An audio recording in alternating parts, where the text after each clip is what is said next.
अल्हम्दुलिल्लाहि वकफ़ा वसलामुन अला इबादिहिल्लज़ीना इस्तफ़ा अम्मा बअदु फ़अऊज़ु बिल्लाहि मिनश शैतानिर रजीम बिस्मिल्लाहिर रहमानिर रहीम इन्नद्दीन इंदल्लाहिल इस्लाम सदक़ल्लाहुल अज़ीम। बुज़ुर्गों और भाइयों, इससे पहले वाली मजलिस में और उससे पहले वाली मजलिस में, यानी आखिरी दो बयानों में आपके सामने इस्लाम पर, इस्लाम के अहकामात पर होने वाले कुछ एतराज़, ऑब्जेक्शन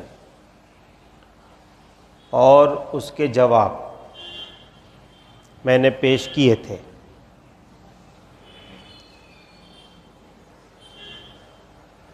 और ये कायदा आपको बताया था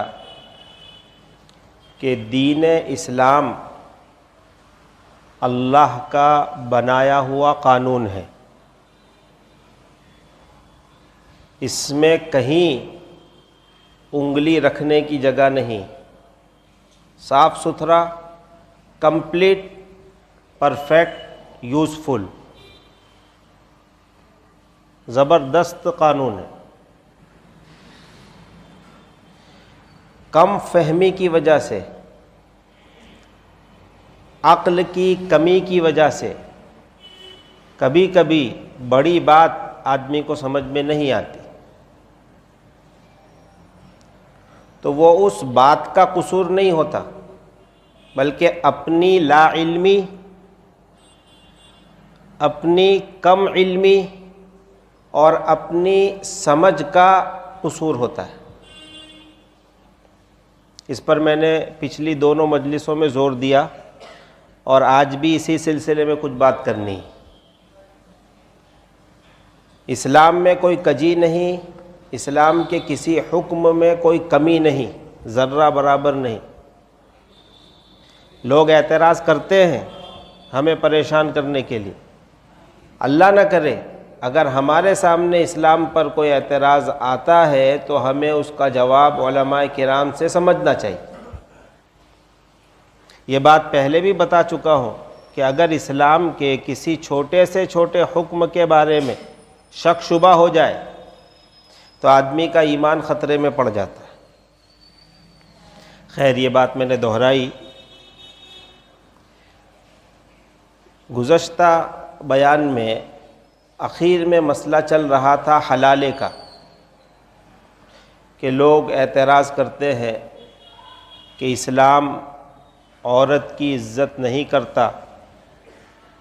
क्यों? कि हलाले करवाता है। अखबारों में भी आप देखेंगे, सोशल मीडिया में भी देखेंगे, एतराज़ करने वाले बहुत उछालते हैं इस मसले को। तो मेरे भाई, समझने की बात यह है कि इस्लाम ने, शरीयत ने कहीं भी ये नहीं कहा कि तुम हलाला करो, नहीं कहा, बल्कि उससे रोका है, मत करो। हलाला ये करने का काम नहीं है, बल्कि न करने का काम है। इससे तो रोका गया है, मना किया है। हुजूर ने नापसंद फरमाया हलाले को, कि जो हलाला करता है, करवाता है, गवाह बनता है, सब पर अल्लाह की लानत हो। अगर ये करने का काम होता तो हुजूर पाक सल्लल्लाहु अलैहि वसल्लम बद्दुआ क्यों फरमाते? मालूम ये हुआ कि हलाला ये करने का काम नहीं है, बल्कि न करने का काम। और दूसरी बात, समझने की कि हलाला किया नहीं जाता बल्कि खुद ब खुद हो जाता है। वो है शरई हलाला जो खुद ब खुद हो जाए, और जो प्रोग्राम बनाकर किया जाए उस पर तो अल्लाह की लानत है। मसला ज़रा पीछे से शुरू करते हैं। मियाँ बीवी में अनबन होती है और आपस में इस कदर नफ़रतें हो गई है कि अब साथ में रहना मुमकिन नहीं। हर तरह की कोशिश करके थक गए, निभा हो ही नहीं रहा, तो शरीयत ने निकलने का रास्ता रखा है, इमरजेंसी एग्ज़िट रखी है, तलाक। जब कोई चारा कार ही नहीं है, ये भी परेशान वो भी परेशान, निभा हो ही नहीं रहा,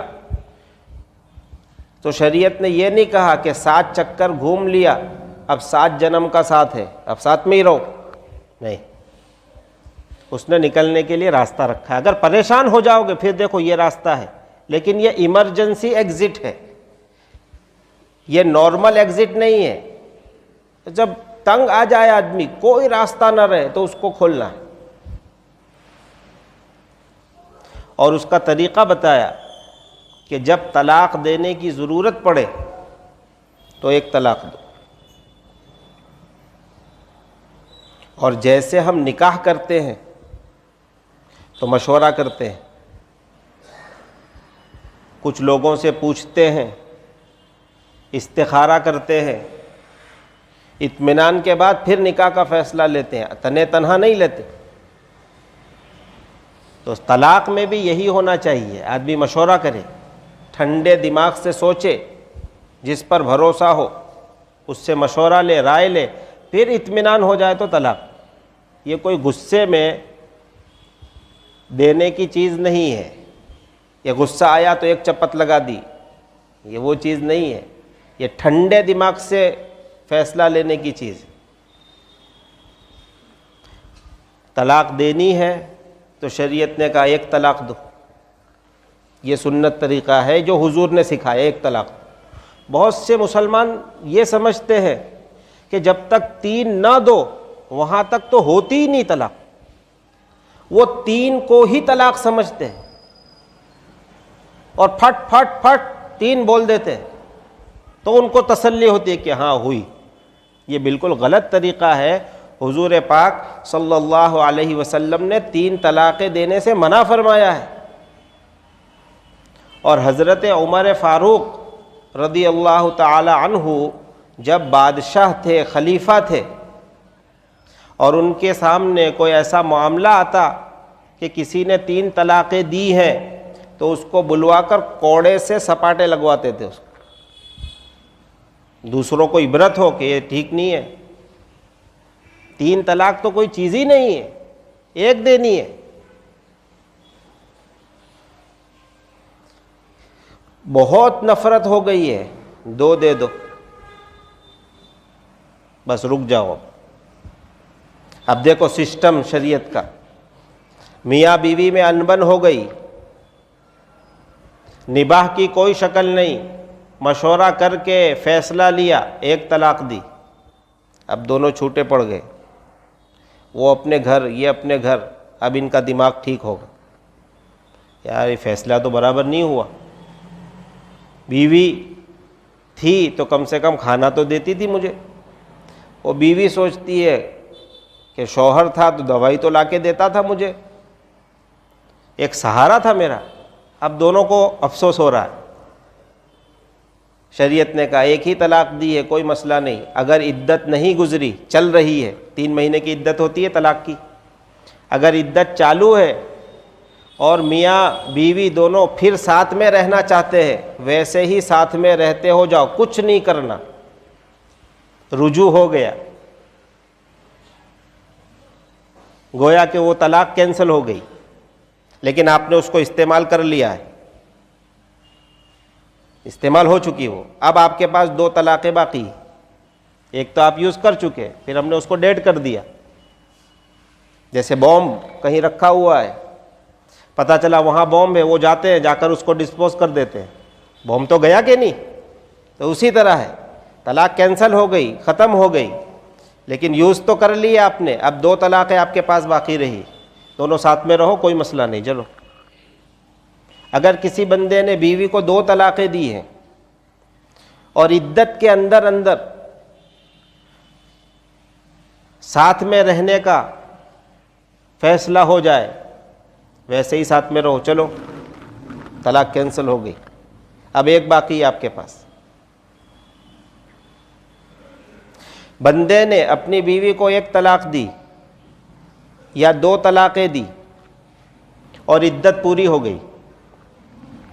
इद्दत पूरी होने के बाद ख्याल हुआ कि फिर हम साथ में रहें, कोई मसला नहीं, लोगों ने समझाया कि ठीक है, तो कोई हलाला वलाला नहीं, सिर्फ निकाह करना है जैसा करते हैं, जैसा पहला निकाह हुआ था इसी तरह एक निकाह करना है और निकाह करके ले जाओ। चलो, मियाँ बीवी में तलाक हुई और एक ही तलाक दी थी, 10 साल के बाद इरादा हुआ कि साथ में रहना है, निकाह पढ़ो और साथ में रहते हो जाओ, कोई मसला नहीं। कौन सा हलाल है? कुछ भी नहीं। हम मिसयूज करते हैं, बदनाम इस्लाम होता है। हम जाहिल हैं, हम जाहिल, हम बदनाम करते हैं इस्लाम को। इतना तफसीली तरीका मैरिज लाइफ का बताओ, किसी मजहब में हो तो लाके दिखाओ मुझे, लाओ। है किसी के पास? वो जलते हैं, उनको हसद है इस्लाम की हक्कानियत पर। उनको ये खौफ है कि अगर इस्लाम की सच्चाई दुनिया के सामने आ गई तो सब मुसलमान हो जाएंगे। बदनाम करो, प्रोपेगेंडे करो, उनके पास हथियार है, आलात है, नेट है, सब कुछ है, रोक के रखा है लोगों को। लेकिन एक वक्त आना है इंशाअल्लाह कि इस्लाम की सच्चाई आसमान पर नजर आए। आना है वो वक्त, जब अल्लाह को मंजूर होगा वो वक्त आना है इंशाअल्लाह। हमारे मुसलमान भाई भी बाज़ मर्तबा कोई पत्रकार पूछता है कि हलाले के बारे में तुम क्या, अरे हलाला बहुत बुरी चीज़ है, नहीं होनी चाहिए इस्लाम में। अरे जाहिल आदमी, तुम मुसलमान होकर तो इस्लाम पर एतराज़ कर रहे, चलो वो तो दुश्मन है, वो कर रहे हैं, तुम तो अपने हो। यूँ कहो मुझे इस मसले में कुछ पता नहीं है, मैं समझूंगा, मालूमात लूँगा, फिर आपसे बात करूँगा। औरतों से पूछ रहे ये तो बहुत बुरी चीज़ है, औरतों पे जुल्म हो रहा है, सब ख़त्म होना चाहिए। तो अल्लाह के हुक्म पे एतराज़ कर रहे हो, आपका दीन ख़त्म हो जाएगा, ईमान ख़त्म हो जाएगा। अल्लाह के वास्ते अगर मसले की मालूमात नहीं है तो ज़बान पे कंट्रोल रखो। कहाँ उलमाए किराम नहीं है, आओ पूछो, समझो, सीखो, फिर जाके बहस करो डिबेट में। वैसे ही चले गए, कोई पूछ रहा है तो खामोश रहो ना, भाई मुझे मालूम नहीं, जाओ मुफ्ती साहब से पूछो, तो वो उसको जवाब देंगे कायदे का। इसलिए किसी मुफ्ती के पास आकर कोई पत्रकार सवाल नहीं करता कि हलाले के बारे में क्या है। वो आम मुसलमान बेचारा जाहिल अनपढ़ जिसको नमाज के फराइज मालूम नहीं, उससे हलाले का सवाल करता है और फिर पूरी दुनिया में इस्लाम को बदनाम करता है। देखो ये मुसलमान खुद हलाले के खिलाफ है। भाई समझो, दीन को समझो, वक्त निकालो अल्लाह के लिए, बैठो तफसीर में, बैठो मसाइल की मजलिसों में, बैठो जुमा के बयान में, कुछ सीखने को मिलेगा। खैर, तो मैं अर्ज़ ये कर रहा था कि अगर 1 तलाक दी है या 2 तलाक, कोई मसला नहीं। अगर किसी बेवकूफ़ ने, जाहिल ने, अनपढ़ ने, नादान ने 3 तलाक़ें दे दी, मना किया है हुजूर ने हदीस में, लेकिन दे दी उसने 3, तो 3 तलाक हो गई। 3 गोली चलाओगे तो 3 लगेगी, 3 चलाई 3 लगी, ख़त्म। अब देखो शरीयत का हुक्म क्या है। अगर किसी नादान ने 3 तलाक दे दी तो अब शरीयत का हुक्म यह है कि उस बीवी को क़यामत तक के लिए भूल जाओ, और बीवी को है कि उस शौहर को भूलो। इतना जाहिल कि जो हुजूर की बात नहीं मानता, उसको मना किया 3 तलाक देने से, फिर भी 3 तलाक़ें दे रहा है। बीवी को क्या खिलौना समझता है तू? बीवी कोई खिलौना नहीं, बीवी एक इज्जत की चीज है। अगर आपको छोड़ना था तो 1 तलाक दे के छोड़ते, 3 तलाक दे के छोड़ दिया। इतनी नफरत, इतना जलील करोगे औरत जात को, नाराज हो गए अल्लाह ताला। नेमत दी थी बीवी की, नाकदरी की है शौहर ने, अब इसको सजा देनी है। चलो भूल जाओ अब इस बीवी को, अब नहीं देंगे तुम्हें, दूसरी जगह रिश्ता करो। और बीवी से भी शरीयत कहती है कि ऐसे दय्युस शौहर के पास क्या जाने का, जो तेरी इतनी इज्जत नहीं करता, 3 बार थूकता है चेहरे पे। अरे जरूरत थी तो 1 बार थूकता। शौहर को कहा कि नेमत गई और बीवी से कहा कि अब इसके चक्कर में नहीं जाना, अपनी अपनी जिंदगी गुजारो, दूसरे रिश्ते तलाश करो, अल्लाह ताला है इंतजाम करने वाला। यह है शरीयत का हुक्म। 3 तलाकें दी, मियाँ बीवी अलग हो गए, बीवी की कहीं शादी हुई, शौहर के साथ वो रह रही, इत्तेफाक 2-5 साल के बाद वहाँ भी निबाह नहीं हुआ। इत्तेफाक, शादी हुई थी हमेशा के लिए, घर बसाने के लिए शादी की थी, लेकिन इत्तेफाक ये हो गया कि वहाँ भी निबाह नहीं हुआ, आदमी बराबर नहीं मिला और वहाँ से भी तलाक हो गई। तो इद्दत गुजारने के बाद अब पहले शौहर के पास आना चाहे तो निकाह करके आ सकती है। इसको कहते हैं हलाला हो गया। ये खुद ब खुद होता है, वो करने की चीज़ नहीं है। पहले शौहर ने 3 तलाक़ें दी, दूसरे शौहर के साथ हमेशा हमेश के लिए निकाह किया था, ज़िंदगी गुजारने के लिए निकाह किया था, लेकिन बाई चांस तलाक हो गई तो इद्दत गुजारने के बाद पहले शौहर के पास आ सकती। पहले शौहर ने 3 तलाक़ें दी, दूसरा निकाह किया और बाई चांस दूसरे शौहर का इंतकाल हो गया, अब ये पहले के पास आना चाहे तो निकाह करके आ सकती है, उसके लिए हलाल हो गई। यह है शरई हलाला, ये खुद ब खुद होता है, बाई चॉइस नहीं होता, ये बाई चांस हो जाता है, किस्मत की बात है, हो जाता है कभी। यह है बीवी का हलाल होना पहले शौहर के लिए, इसमें कोई मसला नहीं, कोई रुकावट नहीं, कोई गुनाह नहीं। दूसरा तरीक़ा जो हम लोग करते हैं, जिसकी वजह से इस्लाम बदनाम होता है, उस बेवकूफ़ ने 3 तलाक़ें दे दी, अब साथ में रहना चाहते हैं, तो बजाय इसके कि हम उसको समझाएं कि भाई अब भूल जाओ, ख़त्म करो, हम आदमी तलाश करने निकल जाते हैं, इस्लाम बदनाम होता है। शरीयत का हुक्म है भूल जाओ, ख़त्म करो मामले को। अब अगर मुसलमान लड़कियां अपनी इज्जत को समझें जो इस्लाम ने उन्हें दी है और वो अड़ जाएं कि अब नहीं जाऊंगे उसके पास, किसी के बाप की मजाल है जो 3 तलाक दे, ये सिलसिला ही खत्म हो जावे 3 तलाक का। औरतों को मजबूत होना पड़ेगा, लेकिन भोली भाली होती है, मीडिया की बातें सुनकर वो इस्लाम के खिलाफ बोलने लगती है। अरे तुम्हारी इज्जत की इस्लाम ने हिफाजत की है, समझो अल्लाह की बंदी हो, समझो। जितनी इज्जत औरत जात को इस्लाम ने दी है, खुदा पाक की कसम किसी मजहब ने नहीं दी। देख लो दुनिया घूमकर,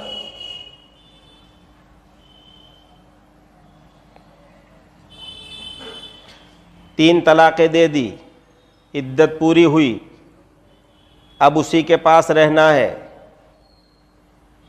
आदमी तलाश किया, निकाह करो, फिर तुम छोड़ देना इसको। इस पर हुजूर पाक सल्लल्लाहु अलैहि वसल्लम ने लानत फरमाई। ये बाई चॉइस कर रहे हैं आप हलाला, इस तरह करना हराम है, गुनाह का काम है। अगरचे अगर कोई इस तरह कर ले, शादी कर ले और फिर तलाक दे दे और फिर उसकी इद्दत गुजर जाए तो फॉर्मेलिटी पूरी हो गई। जो बाई चांस होनी चाहिए वो आपने बाई चॉइस करके पूरा कर लिया, उस फॉर्मेलिटी को घसीट पसीट कर आपने पूरा किया, तो फॉर्मेलिटी पूरी हो जाने की वजह से हलाला हो जाएगा। लेकिन ये हुआ नहीं, आपने किया है। एक है हलाला होना और एक है हलाला करना। हलाला करना तो हराम है।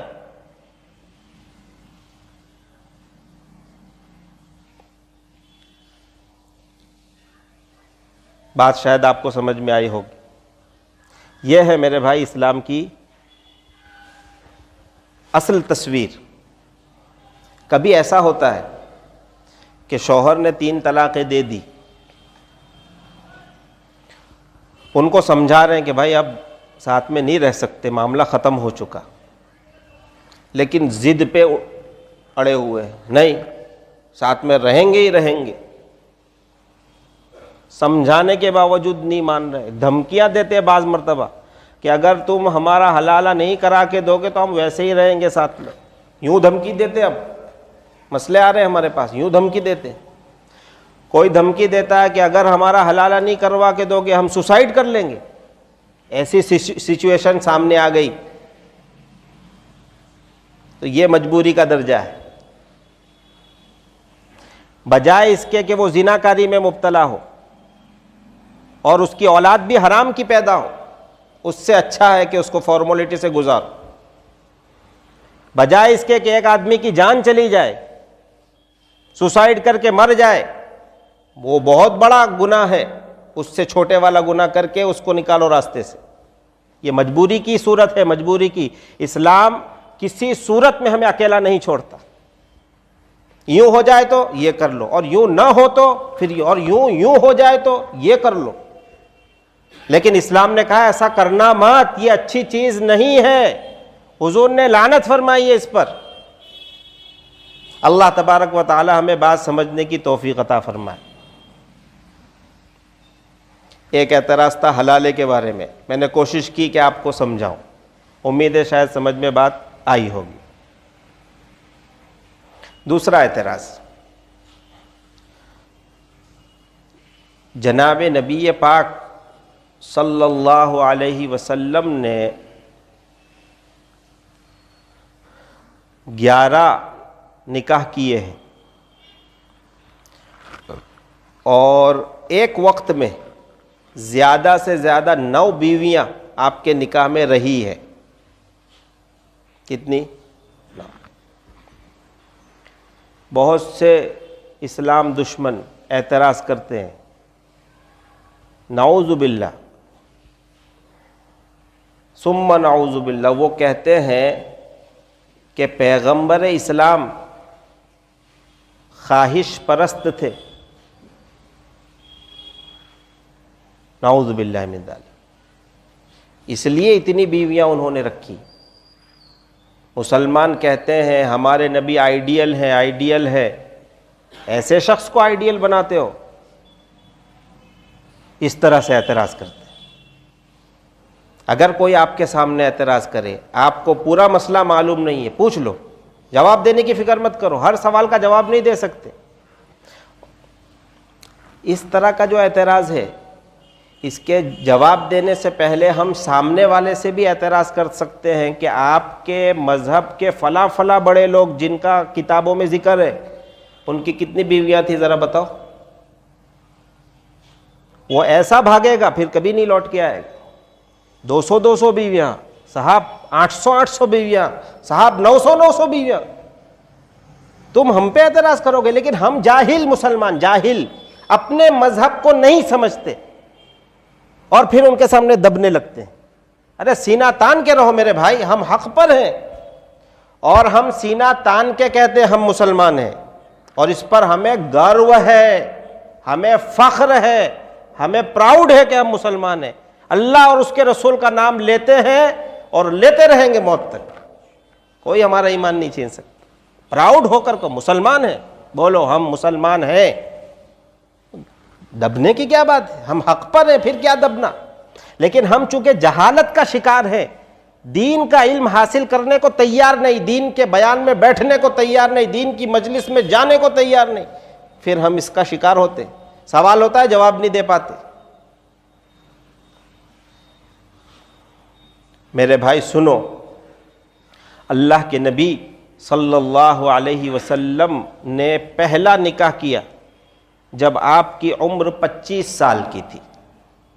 अभी नबी नहीं बने, 40 साल में नबूवत मिली है।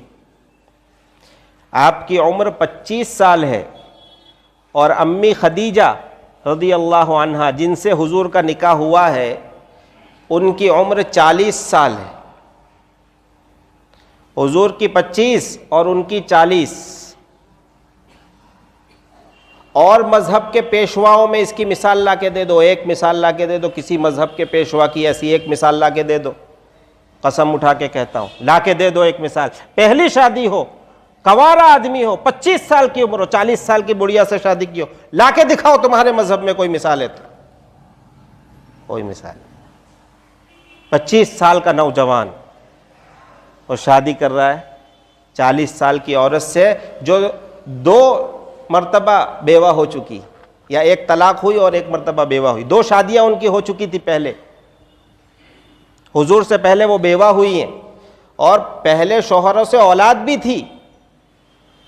जब हज़रत खदीजा ने पैगाम भेजा, सामने से रिश्ता आया हुजूर के पास, वो लंबी बात है, तो अल्लाह के नबी सल्लल्लाहु अलैहि वसल्लम तो दुर्रे यतीम थे, ना अब्बा है ना अम्मी है, जो कुछ सहारा था अल्लाह का था और हज़रत अबू तालिब का था।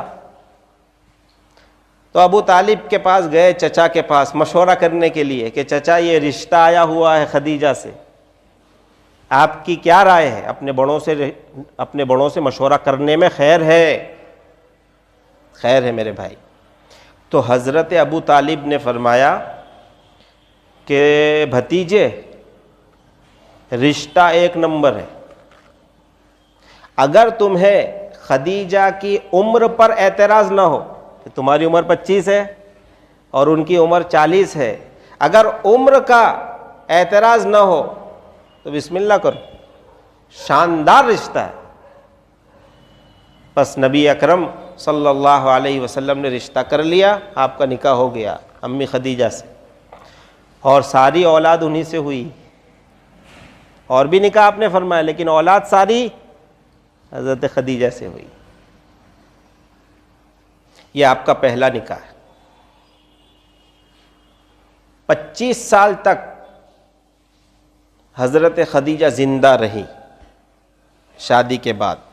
40 साल की उम्र में शादी हुई है और 25 साल तक वो ज़िंदा रही, फिर उनका इंतकाल हुआ। तो कितनी उम्र हुई भाई हज़रत खदीजा की?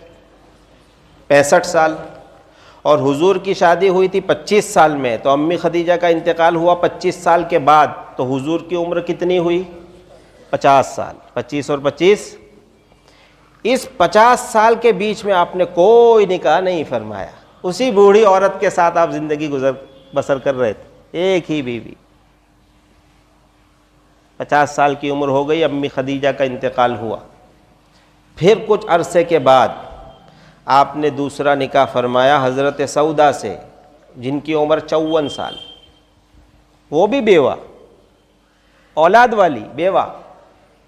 फिर सिद्दीक़ अकबर ने अपनी बेटी का निकाह हज़रत आयशा, ये एक ही कंवारी हैं, हुजूर ने 11 निकाह फरमाया, उसमें एक ही बीवी हज़रत आयशा कंवारी है, और सिद्दीक़ अकबर ने सामने से पेशकश की कि अल्लाह के नबी, मैं चाहता हूँ कि मेरी बेटी आपके निकाह में, वो आपकी खिदमत करे, मेरे लिए शर्फ़ की बात होगी। इमामुल अंबिया हैं, सैयदुल मुरसलीन, कौन नहीं चाहेगा भाई? अगर हम भी होते तो हम निछावर कर देते अपनी औलाद को। बोलो भाई करते कि नहीं?